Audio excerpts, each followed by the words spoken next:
काफी समय पहले की बात है। प्रतापगढ़ नाम का एक राज्य था। वहाँ का राजा बहुत अच्छा था, मगर राजा को एक सुख नहीं था, वह ये कि उसके कोई भी संतान नहीं थी और वह चाहता था कि वह राज्य के अंदर किसी योग्य बच्चे को गोद ले ताकि वह उसका उत्तराधिकारी बन सके और आगे की बागडोर को सुचारू रूप से चला सके। और इसी को देखते हुए राजा ने राज्य में घोषणा करवा दी कि सभी बच्चे राजमहल में एकत्रित हो जाए। ऐसा ही हुआ। राजा ने सभी बच्चों को पौधे लगाने के लिए भिन्न भिन्न प्रकार के बीज दिए और कहा कि अब हम 6 महीने बाद मिलेंगे और देखेंगे कि किसका पौधा सबसे अच्छा होगा। महीना बीत जाने के बाद भी एक बच्चा ऐसा था जिसके गमले में वह बीज अभी तक नहीं फूटा था, लेकिन वह रोज उसकी देखभाल करता था और रोज पौधे को पानी देता था। देखते ही देखते 3 महीने बीत गए। बच्चा परेशान हो गया। तभी उसकी माँ ने कहा कि बेटा धैर्य रखो, कुछ बीजों को फलने में ज्यादा वक्त लगता है।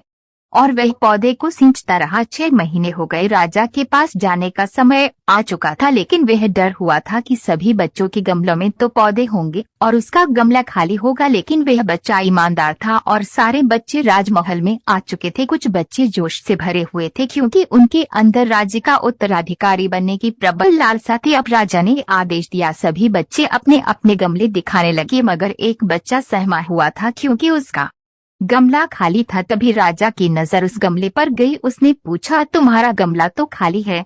तो उसने कहा, लेकिन मैंने इस गमले की 6 महीने तक देखभाल की है। राजा उसकी ईमानदारी से खुश था कि उसका गमला खाली है, फिर भी वे हिम्मत करके यहाँ तो गया। सभी बच्चों के गमले देखने के बाद राजा ने उस बच्चे को सभी के सामने बुलाया। बच्चा सहम गया और राजा ने वह गमला सभी को दिखाया। सभी बच्चे जोर से हंसने लगे। राजा ने कहा, शांत हो जाइए, इतने खुश मत होइए। आप सभी के पास जो पौधे हैं वो सब बंजर है। आप चाहे कितनी भी मेहनत कर ले, उनसे कुछ नहीं निकलेगा। लेकिन असली बीज यही था। राजा उसकी ईमानदारी से बेहद खुश हुआ और उस बच्चे को राज्य का उत्तराधिकारी बना दिया गया। लेकिन हमें इस कहानी से क्या सीखने को मिला? मेरे हिसाब से अपने अंदर ईमानदारी का होना बहुत जरूरी है।